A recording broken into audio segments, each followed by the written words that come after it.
യേശുവിൻ നാമം, യേശുവിൻ നാമം, എൻ ജീവിതത്തിലേകയാശ്രയമേ. ഞാനെന്നും സ്തുതിക്കും, ഞാനെന്നും വാഴ്ത്തുമൻ യേശുവിൻ നാമം, എനിക്കെത്ര ആനന്ദം. ഞാനെന്നും സ്തുതിക്കും, ഞാനെന്നും വാഴ്ത്തുമൻ യേശുവിൻ നാമം, എനിക്കെത്ര ആനന്ദം. പാപിയായിരുന്നെന്നെ രക്ഷിപ്പാനായി യേശു ക്രൂശിലേറി തൻ്റെ ജീവനർപ്പിച്ചു. യേശു എത്ര നല്ലവൻ, യേശു എത്ര വല്ലഭൻ, 10,000-അതിശ്രേഷ്ഠനവൻ. യേശു എത്ര നല്ലവൻ, യേശു എത്ര വല്ലഭൻ, 10,000-അതിശ്രേഷ്ഠനവൻ. യേശുവിൻ നാമം, യേശുവിൻ നാമം, എൻ ജീവിതത്തിലേകയാശ്രയമേ. ഞാനെന്നും സ്തുതിക്കും, ഞാനെന്നും വാഴ്ത്തുമൻ യേശുവിൻ നാമം, എനിക്കെത്ര ആനന്ദം. നല്ലിടയനായ യേശുനാഥൻ നിരന്തരമായി എന്നെ വഴി നടത്തും. അവൻ എന്നെ ശാസിക്കും, അവൻ എന്നെ രക്ഷിക്കും, തൻ കൊടിക്കീഴിൽ എന്നെ നിത്യം നടത്തും അവൻ. യേശുവിൻ നാമം, യേശുവിൻ നാമം, എൻ ജീവിതത്തിലേകയാശ്രയമേ. ഞാനെന്നും സ്തുതിക്കും, ഞാനെന്നും വാഴ്ത്തുമൻ യേശുവിൻ നാമം, എനിക്കെത്ര ആനന്ദം. ഞാനെന്നും സ്തുതിക്കും, ഞാനെന്നും വാഴ്ത്തുമൻ യേശുവിൻ നാമം, എനിക്കെത്ര ആനന്ദം. വീണ്ടും വരുന്ന യേശു ക്രിസ്തുവിൻ നാമത്തിലുള്ള സ്നേഹ വന്ദനങ്ങളെ എല്ലാ പ്രിയപ്പെട്ടവരും ഈ സമയത്ത് അറിയിക്കുന്നു.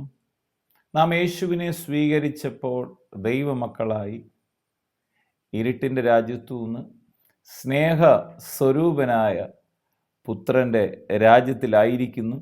നാം ഇന്ന് വസിക്കുന്ന ഇരുട്ടിലല്ല, മറിച്ച് പ്രകാശത്തിലാണ്. ഇങ്ങനെ ദൈവവചനം പറയുന്നു, നമ്മെ വിളിച്ചത് അന്ധകാരത്തിൽ നിന്ന് തൻ്റെ അത്ഭുത പ്രകാശത്തിലേക്ക്. ഇവിടെ പറയാണ്, വിളിച്ചവൻ്റെ സൽഗുണങ്ങളെ പ്രഘോഷിക്കത്തക്കവണ്ണം നമ്മെ തിരഞ്ഞെടുത്ത ഒരു രാജകീയ പുരോഹിത വർഗവും വിശുദ്ധ വംശവും സ്വന്തം ജനവുമാണ് നാം.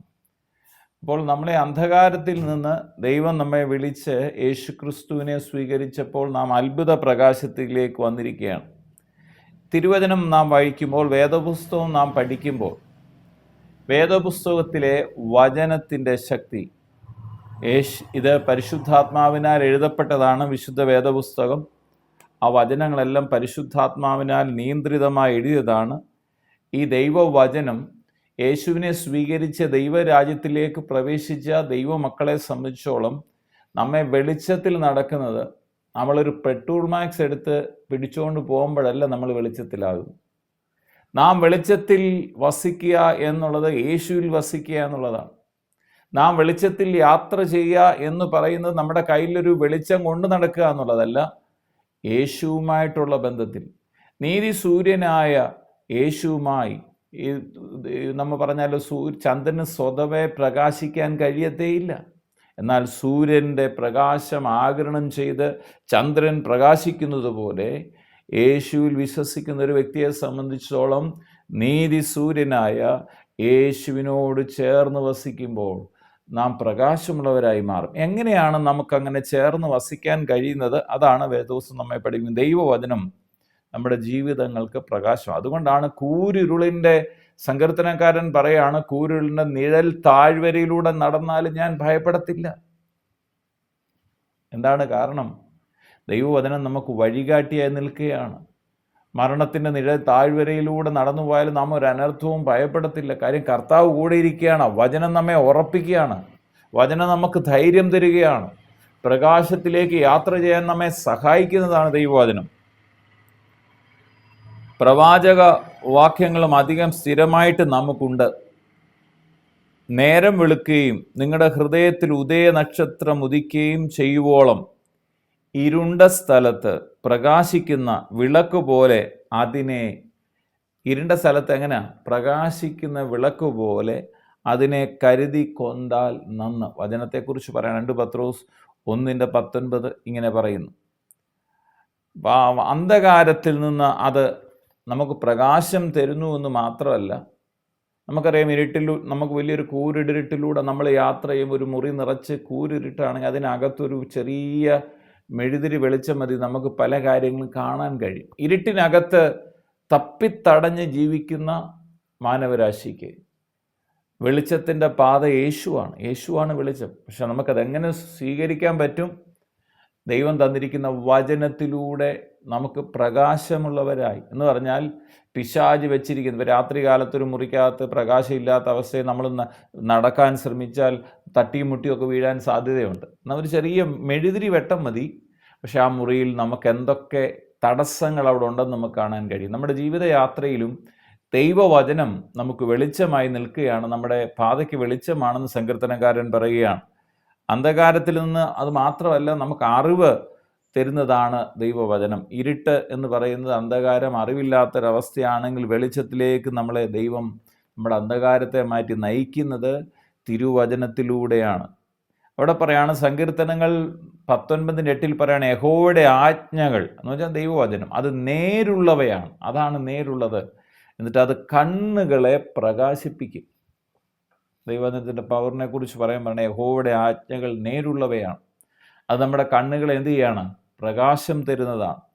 അപ്പോൾ തന്നെ സങ്കീർത്തനം 119, 105, 130 വചനങ്ങൾ ഇങ്ങനെ പറയാണ്, നിന്റെ വചനം എൻ്റെ കാലിന് ദീപവും എൻ്റെ പാതയ്ക്ക് പ്രകാശവുമാകും. കാലിന് ദീപമായി വചനം നിൽക്കുകയാണ്, നമ്മുടെ പാതയ്ക്ക് പ്രകാശം എന്ന് പറയുന്നത് നമ്മൾ പോകേണ്ട വഴി ദൈവവചനത്താൽ നമുക്ക് ഗൈഡൻസ് ലഭിക്കുന്നു എന്നുള്ളതാണ്. എന്നിട്ട് പറയണം, നിന്റെ വചനങ്ങളുടെ വികാസനം പ്രകാശപ്രദമാകുന്നു. വചനങ്ങളുടെ വികാസനം എന്താണ്? നമുക്ക് പ്രകാശപ്രദം എന്ന് വെച്ചാൽ പ്രകാശം ലഭിക്കുന്ന പോലെയാണ്, പ്രകാശപ്രദമാകുന്നു. എന്നിട്ട് പറയണം, അത് അല്പബുദ്ധികളെ ജ്ഞാനിയാക്കും. ഈ വഴിയിലെ തടസ്സങ്ങൾ കാണുന്ന മാത്രമല്ല, ഈ ദൈവവചനത്തിൻ്റെ വെളിച്ചം നമ്മളെ അജ്ഞാനികളെ ജ്ഞാനികളാക്കി തീർത്തുന്നു. ഇരുട്ടിൽ തപ്പി നടക്കേണ്ട കാര്യമില്ല. ദൈവവചനം നമ്മെ പ്രകാശമുള്ളവരാക്കി പ്രകാശത്തിൽ നടക്കുവാൻ, യേശുവിനോട് ചേർന്ന് നടക്കാൻ സഹായിക്കും. അതിന് ദൈവത്തിൻ്റെ പരിശുദ്ധാത്മാവ് നമ്മെ ഓരോരുത്തരെയും ഈ ദിനങ്ങളിൽ സഹായിക്കുമാറാകട്ടെ. പ്രാർത്ഥിക്കാം. പിതാവേ, പ്രാർത്ഥിക്കുന്നു യേശു ക്രിസ്തുവിൻ്റെ അധികാരമുള്ള നാമത്തിൽ ഇന്ന് പ്രാർത്ഥിക്കുമ്പോൾ, കർത്താവേ, ഞങ്ങൾ ധൈര്യത്തോടെ കൃപാസനം മുൻപാകെ വരുന്നു. ഞങ്ങളെ ഇരുട്ടിലേക്കല്ലല്ലോ യേശു മുഖാന്തരം തിരഞ്ഞെടുത്തത്, വെളിച്ചത്തിൻ്റെ മക്കളാക്കി ഈ ഭൂമിയിൽ നിർത്തിയിരിക്കാൻ സ്തോത്രം. വെളിച്ചത്തിൻ്റെ മക്കളായി ഈ ഭൂമിയിൽ ജീവിക്കുമ്പോൾ കർത്താവിൻ്റെ ആജ്ഞകൾ, അത് നേരുള്ള ആജ്ഞകൾ, അത് ഞങ്ങളുടെ കണ്ണുകളെ അത് പ്രകാശിപ്പിക്കുകയും ഞങ്ങൾക്കത് ജ്ഞാനം തരികയും ഞങ്ങളുടെ പാതയ്ക്ക് പ്രകാശവും കാലിന് ദീപവുമാണല്ലോ കർത്താവിൻ്റെ വചനം.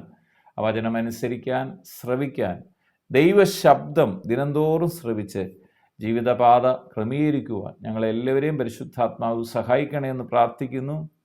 എന്നെ കേൾക്കുന്ന രോഗികൾ ഇപ്പോൾ തന്നെ യേശു ക്രിസ്തുവിൻ്റെ അടിപ്പിണരുകളാൽ സൗഖ്യം പ്രാപിക്കട്ടെ. ഹൃദയഭാരങ്ങൾ മാറിപ്പോകട്ടെ, ആകുല ചിന്തകൾ മാറട്ടെ, ഭയങ്ങൾ മാറിപ്പോകട്ടെ. കർത്താവായ യേശുവിൻ്റെ മഹത്വം ഓരോ വ്യക്തി ജീവിതങ്ങളിലും വ്യാപരിക്കട്ടെ. പ്രാർത്ഥിച്ച് അനുഗ്രഹിക്കുന്നു. സകല മഹത്വം അർക്കപ്പെട്ട കുഞ്ഞാടിന് തന്നെ സമർപ്പിക്കുന്നു. യേശുവിൻ പുണ്യനാമത്തിൽ തന്നെ, ആമേൻ. സമാധാനമില്ലാതെ ഞാൻ അലഞ്ഞു, യേശു സമാധാനമായി എൻ്റെ അരികിൽ വന്നു. അവൻ എന്നെ അണച്ചു, അവൻ എന്നെ താങ്ങിതൻ ഭുജബലത്താലെന്നും നടത്തും അവൻ. യേശുവിൻ നാമം, യേശുവിൻ നാമം എൻ ജീവിതത്തിലേകയാശ്രയമേ.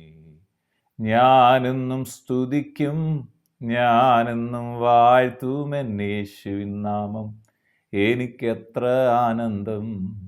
ഞാനെന്നും സ്തുതിക്കും, ഞാനെന്നും വാഴ്ത്തും എൻ യേശുവിൻ നാമം. എനിക്കെത്ര ആനന്ദം.